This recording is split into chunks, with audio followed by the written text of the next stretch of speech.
तो लगातार जिस तरीके से अब पूरे झारखंड में धीरे धीरे कोरोना ने अपना रंग रूप दिखाना शुरू कर दिया है, लगातार हर दिन कहें तो अब मरीजों की संख्या बढ़ती जा रही है और सबसे ज्यादा जो तादाद सामने आ रहे हैं वो हिंद पीढ़ी से आ रहे हैं। लगातार वहां से संक्रमितों की संख्या बढ़ रही है। इसे लेकर जो है प्रशासन पूरी तरीके से मुस्तैद है। लगातार वहां पर फ्लैग मार्च किया जा रहा है और घर घर जाकर मेडिकल टीम भी पहुंच रही है, जहां पर लोगों का सैंपल लिया जा रहा है। बहरहाल दिल्ली चलते हमारे संवाददाता ऋषिकेश दिल्ली से लाइव जुड़ चुके हैं।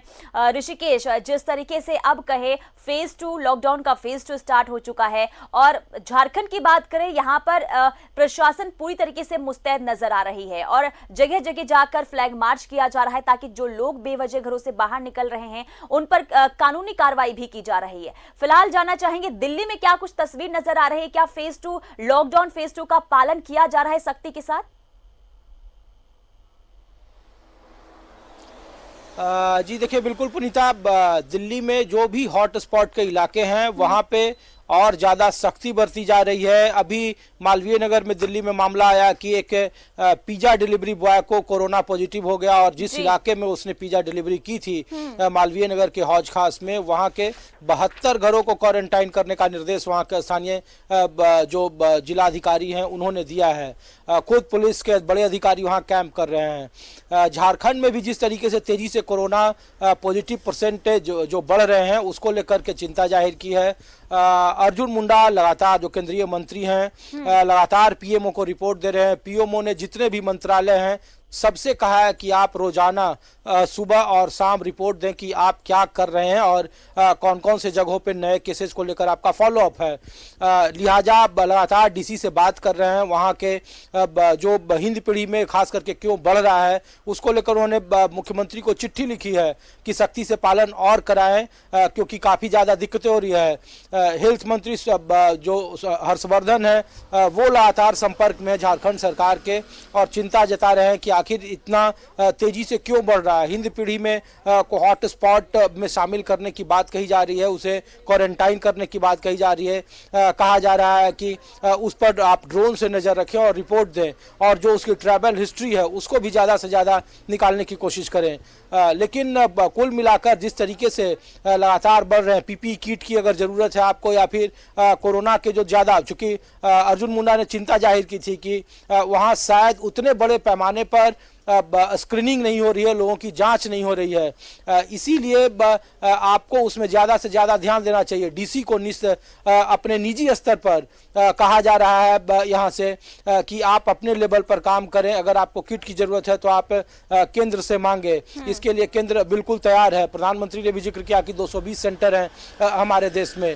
तो झारखंड एक बड़ी चुनौती है। हालांकि राहत की बात यह है पुनीता कि झारखंड में खास करके दिल्ली, उत्तर प्रदेश, महाराष्ट्र, गुजरात जैसे मामलों जैसी संख्या नहीं मिल रही है। बावजूद इसके जिस तरीके से तेजी से वहाँ कोरोना पॉजिटिव अपना पैर पसार रहा है वो निश्चित तौर पर चिंता का सबब है। और इसीलिए देखिए कभी कभी इसमें सियासत भी हो रही है। कांग्रेस कर रही है कि जानबूझकर, चूंकि गैर बीजेपी शासित राज्य है तो वहाँ ध्यान नहीं दिया जा रहा है। पैसों की कमी मुख्यमंत्री हेमंत सोरेन बार बार बता चुके हैं और उसके बावजूद केंद्र सरकार से उन्हें उस बड़े पैमाने पर नहीं मिल रहा, खास करके उनके हेल्थ स्ट्रक्चर को ठीक करने के लिए। तो इस तरीके के जो दूसरा पक्ष है वो ये भी है।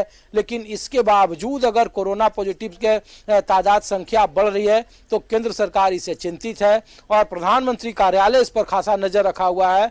इसीलिए देखिए 2005 का जो डिजास्टर मैनेजमेंट एक्ट के तहत जो नोटिफिकेशन हुआ है उसमें तमाम चीफ सेक्रेटरी को भी चिट्ठी लिखी गई है कि इसको कैसे पालन करना है, FIR में कौन कौन सी धाराएं लगानी है और अगर जरूरत पड़े तो इसके तहत NSA या NIA जैसे कानून का भी सहारा ले सकते हैं। उसके तहत भी आप मुकदमा दर्ज कर सकते हैं, क्योंकि ये गैर इरादतन हत्या का मामला बनता है। आप अगर किसी जगह पर उस तरीके से संक्रमण फैलाने की मंशा रखते हैं तो आप लोगों के जान से खिलवाड़ कर रहे हैं और ये कानूनी तौर पर बर्दाश्त नहीं किया जाएगा।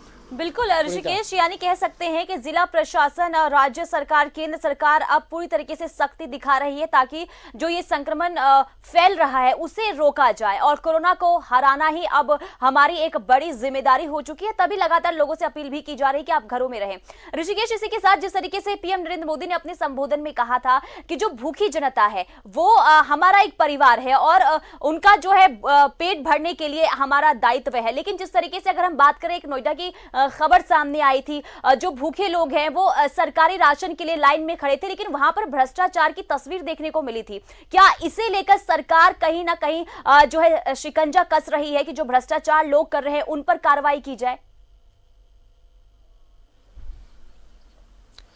देखिए पुनीता, चूंकि खाद्यान्न आपूर्ति मंत्री जो हैं वो रामविलास पासवान हैं, एलजेपी से हैं वो, और उनसे सवाल पूछा गया जब प्रेस कॉन्फ्रेंस या जब हम लोग गैर रूटीन तरीके से जब उनसे मुलाकात करते हैं तो उन्होंने कहा कि देखिए हमारे जितने एफसीआई के गोदाम हैं वो अनाजों से फुल है। सरकार इस बात की चिंता करिए 20 अप्रैल के बाद जो विलेजर इलाके हैं, जो कृषि बेस्ड जगह है, जोन है, वहाँ ट्रांसपोर्टेशन की सुविधा हो और उनके अनाज मंडियों तक पहुँचे।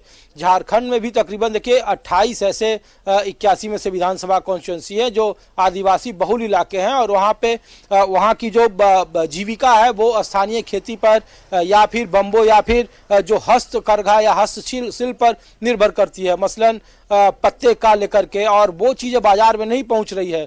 इसीलिए अर्जुन मुंडा ने चिट्ठी भी लिखी थी और कहा था कि जनवन धन योजना जो है वो लागू करे। ये केंद्र सरकार का ड्रीम प्रोजेक्ट रहा है और आदिवासियों के खाते में सीधे राशि की ट्रांसफर कैसे की जाए इसको लेकर के एक लिस्ट तैयार करनी थी और केंद्र को देनी थी, लेकिन राज्य सरकार की तरफ से वो लिस्ट नहीं आई है।